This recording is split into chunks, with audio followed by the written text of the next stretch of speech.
Okay, I know already talked about this one, but I want to repeat it because it's a really important point.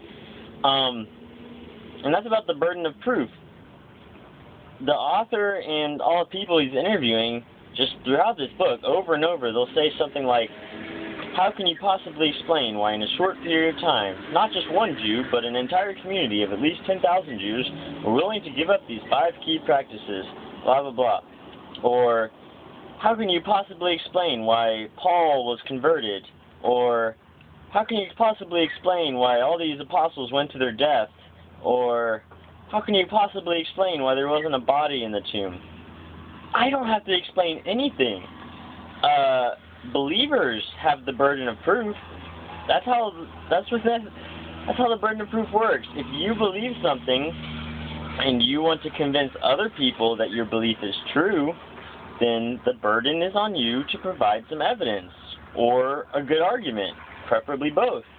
I'm not making any claims. I'm comfortable in my position of ignorance here.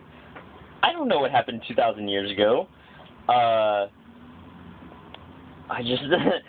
There's no reason for me to form a belief because there's no good evidence.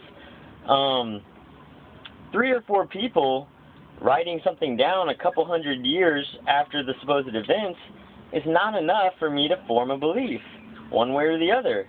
I'm not denying these things happened, and I'm not claiming they happened.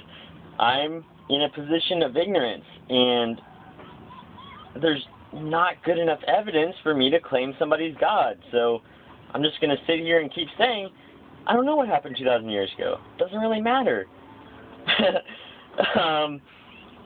So, I mean, I've been annotating this book, and just over and over and over, that's what I've been writing, is confusing the burden of proof, because, and he's supposedly this legal journalist who serves on all these trial cases, and how can he not understand how the burden of proof works? I don't know, but I guess he missed that part of law school. So anyways, don't mistake the burden of proof. It's an important point. That's it. Let me know what you're thinking. If you disagree or have any comments, let me know. Talk to you later.